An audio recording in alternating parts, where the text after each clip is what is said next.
So I'm going to start with the problem, and I'm just making this up. X plus 3 squared equals 15. Could we solve this for x? Do we have the ability to do that? Yes. What would we do first? So x plus 3 times x plus 3. Okay, again, if you're writing, don't write this, but you don't have to write. But if I did that, so you're saying I should do x plus 3 times x plus 3. That's going to give me x squared plus 6x plus 9 equals 15. Can we solve this? Do we know how to solve that? Combine the like terms, but then I still have x squared and I have x in here. Everything we've dealt with so far just had like x squared equals 12. Like it was easy to work with. This has x squared and x, so I'm going to have to do some things like maybe factoring or something like that and solve. So I'm not saying I couldn't do that, but I'm just saying like there's got to be a better way to do this. So there is a better way to do this. That's the nice thing. If you just had x squared equals 15, how would you get rid of the square? You'd square root it. So could I technically square root both sides of this? Because if I square root it, I'm getting rid of the square. Whatever I do to one side, I do to the other side. And really, I can do anything I want to an equation as long as I do it to both sides of the equation. That's the important thing. So if I square root x plus 3 squared, I'm just left with x plus 3. And the square root of 15 is just positive and negative square root of 15. Okay? What would I do now? How would I get x by itself? I'd subtract the 3. Now, can I really subtract the 3 from the square root of 15? No. So I would have negative 3 plus or minus the square root of 15. That would be my answer. We can do that. I know, right? Mind-blowing. So is it kind of like simplifying? Yeah. That's what we're doing, is we're just kind of making it look a little bit better. But what we're saying is that there are technically 2 solutions to this problem. The first solution to this problem would be x equals negative 3 plus the square root of 15. What's my second solution to this problem? It'd be x equals negative 3 minus the square root of 15. That's what we're saying is our 2 solutions. Now, is it hard to figure out exactly what those are because they're not numbers? Yes, but we at least have an idea that there are, in fact, 2 solutions. Are these solutions real or not real? How do you know? Okay, yes, come on. Hold on. I'm going to do another one. So let's say we had x plus 2 squared equals 25. Well, what would you do to get x by itself? Square root both sides. So I end up with x plus 2 equals what?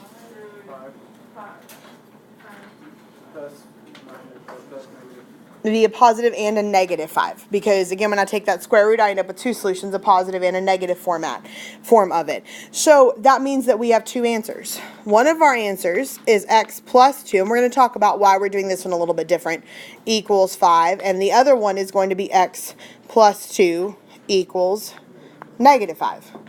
Well, how do I solve the x plus 2 equals 5? What do? Subtract 2 from both sides, and you end up with x equals... Yes. On the other side, I'm also going to subtract the 2 from both sides. What is negative 5 minus 2?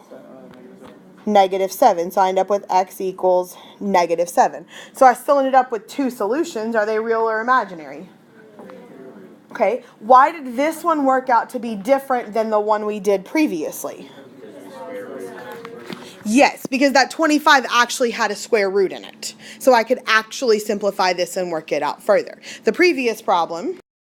What we're finding when we're finding solutions, to give you a visual, because this will help, is I'm trying to figure out how many times my graph crosses the x-axis. Well, if I have a parabola, how many times does that cross the x-axis? Twice. That's why I have 2 solutions. Okay? What else could it look like? What else could happen? It could not cross the x-axis. Guess what happens when it doesn't cross the x-axis? That's when I get imaginary solutions. This is when it has two non-real or two imaginary solutions. Why is it that it always has to cross the x-axis? Why can't it just cross the line? Because what we're looking for, what else could happen? If I had my x and my y-axis, what else could happen to my graph? It could touch it twice, it could not touch it at all, or it could touch it once. What would that look like? Yeah, the vertex would be on the x-axis. So what does this have? One solution. And it has one real solution. And that is what we call a repeated root. That's something we'll learn about when we get to Unit 6. We'll learn about what repeated roots mean. But it could also have one real solution. So that's what we're finding, is we're finding where this graph crosses the x-axis. We're just doing it algebraically. So sometimes it's really easy to do it algebraically. Sometimes it's not. So we're looking on page 205. Problem B says x squared minus 2x plus 7 equals 0. And I need to find the solution to this. Well, this problem does not look like the problems that we've been doing. It looks different. But we can fix this because we know how to complete the square. Yay! I know y'all just love completing the square so much, right? Yeah, we're just so excited about this. Yeah, I'm trying to be enthusiastic to help you. That's what it is. So I'm going to complete the square on this problem. It becomes x squared minus 2x plus blank plus 7 equals 0 plus blank. And that's what we're going to have to be doing today, is completing the square. That's going to be the big chunk of your actual process. Yay. So glad you're excited about this. So let's see. I know that negative 2 is really 2 times what number? Negative 1. So then in my other blank here that I added in, it's going to be negative 1 squared. What is negative 1 squared? So that means I'm going to add 1 to the right side and 1 to the left side. Okay, and then we learned when we completed the square, we learned that this part, this x squared minus 2x plus 1 part, is going to factor really nicely into x minus 1 squared. I still have my plus 7. What happens on the other side where I have that 0 plus 1?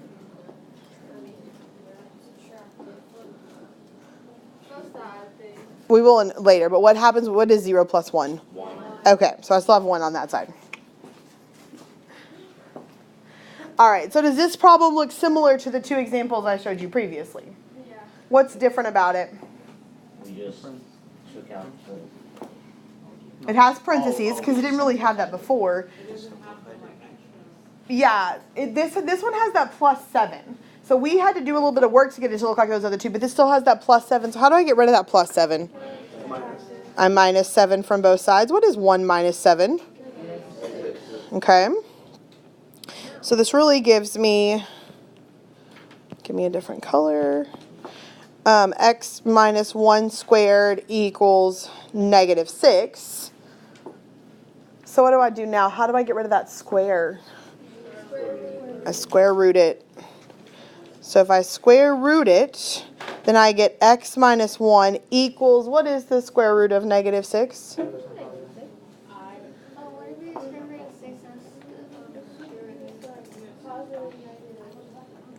It is positive and negative I times the square root of 6. Because this, whenever I have that negative under the radical, that's when I get my I. That's where that comes from. I can't take the square root of 6 because 6 is, if you prime factor it, it's just 2 times 3. There's no perfect squares that go into 6. So that's as simplified as that's going to get. Well, what do you do now? How do you get rid of that minus 1? I add 1.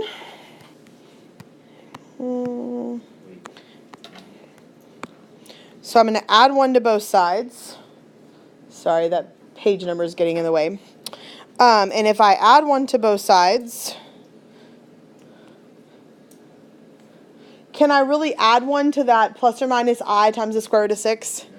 No. So I'm just going to write it as x equals 1 plus or minus I times the square root of 6.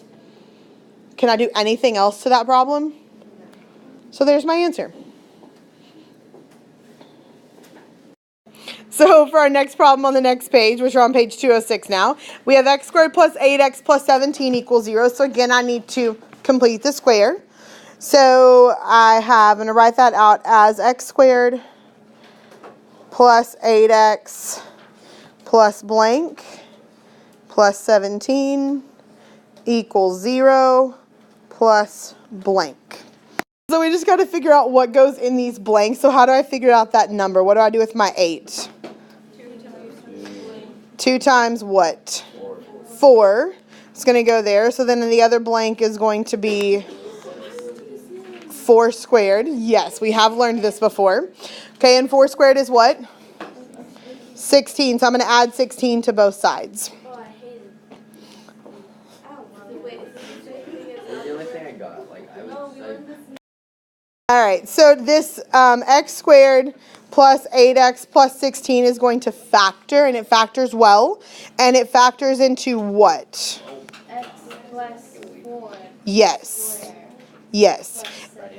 And then I still have that plus 17, and now it equals 16. So remember, when I'm doing this, I try to be purposeful in my color coding. So if you're not sure where these numbers come from, like I wrote the 4 in yellow and I wrote the 4 in yellow. I was intentional about that.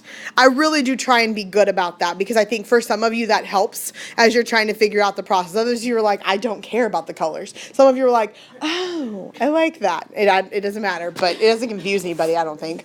So what do you do now? How do you solve this? You minus 17 from both sides.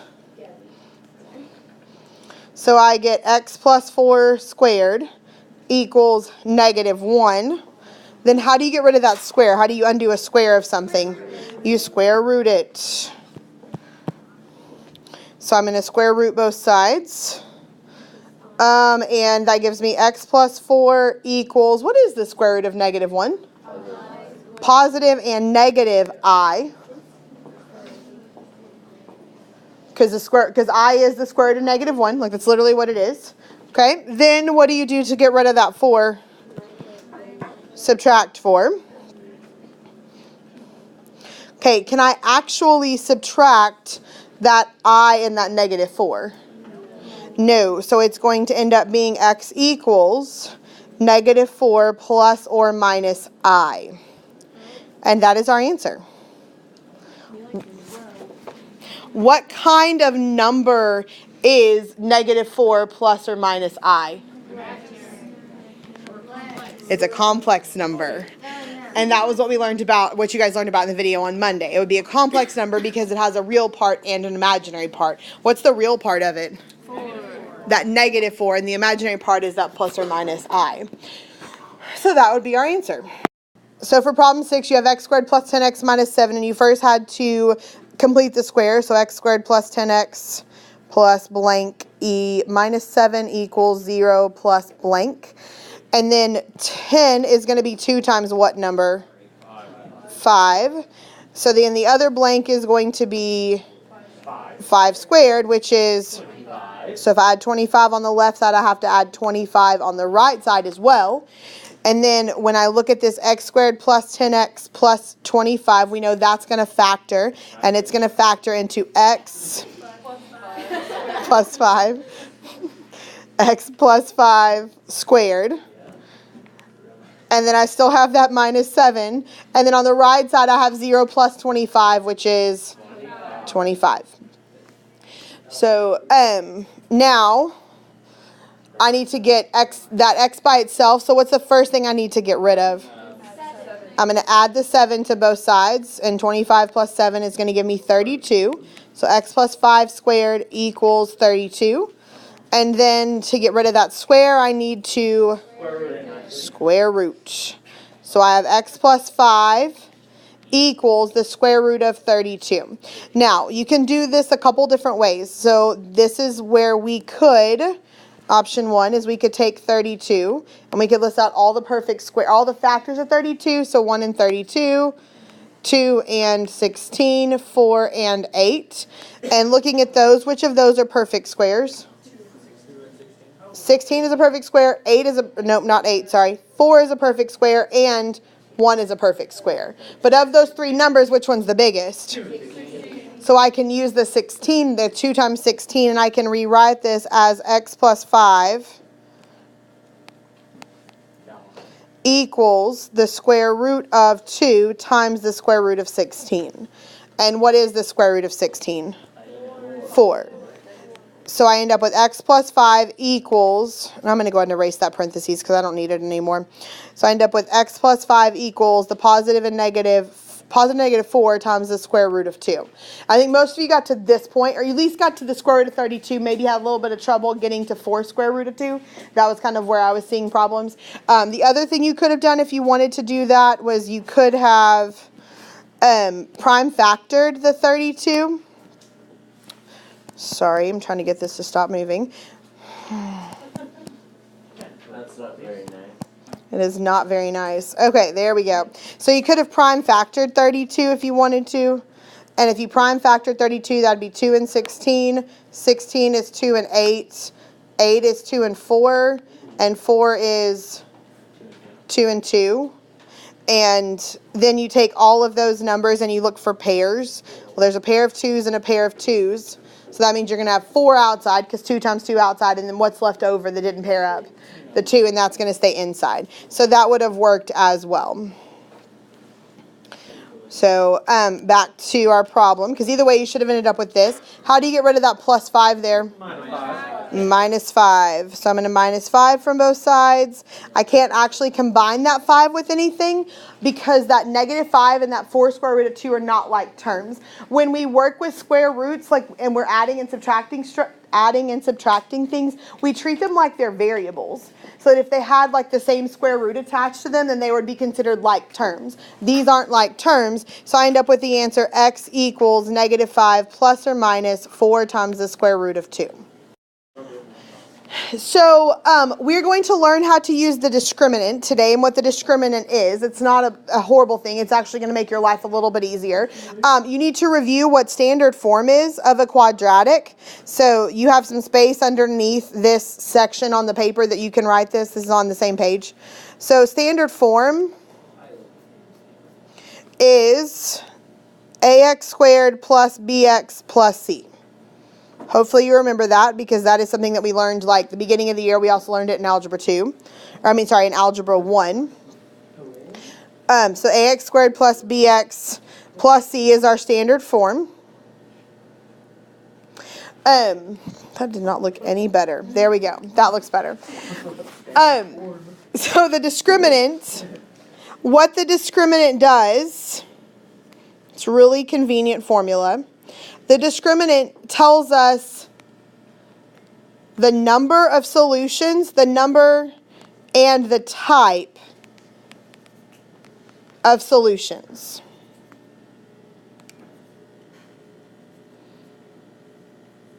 Okay, it tells us the number and the type of solutions that quadratic equations have. In this table, it tells you exactly what information it is that's going to give you that. So the discriminant is the formula b squared minus 4ac. You can see that written on the picture. You can see that written up here where we have this b squared minus 4ac. This is our discriminant. That b squared minus 4ac is the discriminant. I'm going to go ahead and write that down there at the bottom, just really big so that we know that's what we're dealing with, is this formula. Where does the b come from? The second part. It's the number in front of x. Where does the a come from? The number in front of x squared. Where does the c come from? The last part. And the 4 is just part of the formula. Okay? So this formula is going to help you out a lot because, again, it's going to save you some time and it's going to save you some work. So if you look at this, it says if b squared minus 4ac is greater than 0, what does that mean if it's greater than 0? What kind of numbers are greater than 0? Positives. So if we get something positive, then that tells us that we are going to have 2 real solutions.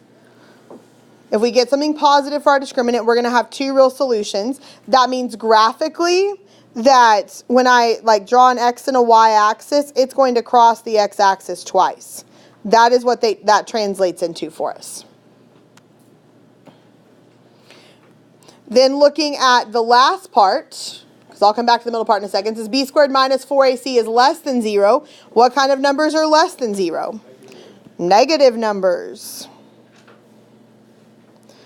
So if we get something negative for the discriminant, then that means that we're going to have two non-real solutions. Graphically, if it has two non-real solutions, what does that mean about our graph? Yes, it never touches the x-axis, so it's going to look something like this. That never touches the x-axis. And then the third option is that we can get the number 0, and if we get 0, that means we have one real solution. Well, what does one real solution look like graphically? It's on the x-axis, so the vertex is on the x-axis. So like this one.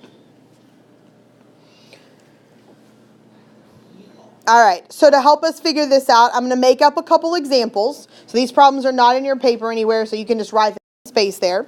So our first problem that we're going to do is 3x squared plus x minus 15, and we are going to find the discriminant for this problem. Very first thing I want to do is I'm going to identify A, B, and C. What is A in this problem? 3. Okay, what is B? 1. And C is negative 15. So my discriminant was the b squared minus 4ac part that we just talked about a second ago. So if we plug those in, it says b squared, so what am I going to put there? 1 squared minus 4 times, instead of a, I'm going to plug in 3, and instead of c, I'm going to plug in negative 15. And honestly, I would put all of this in the calculator. So it gives you 181. So is that number positive, negative, or 0?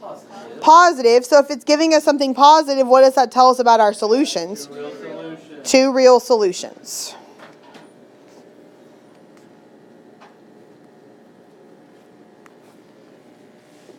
So it has two real solutions.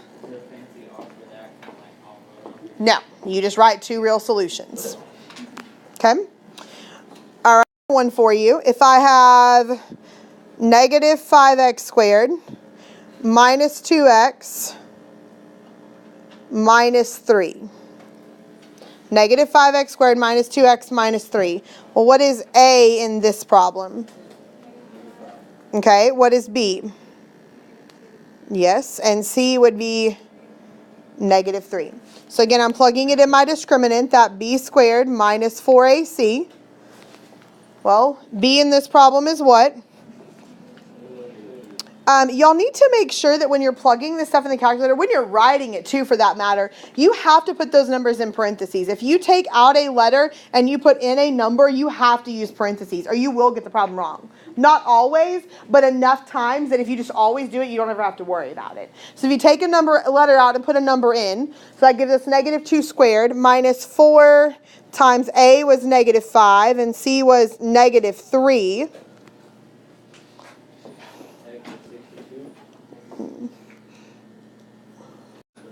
So you should end up with negative 56. So if I get a negative 56 here, what does that tell me about my solutions?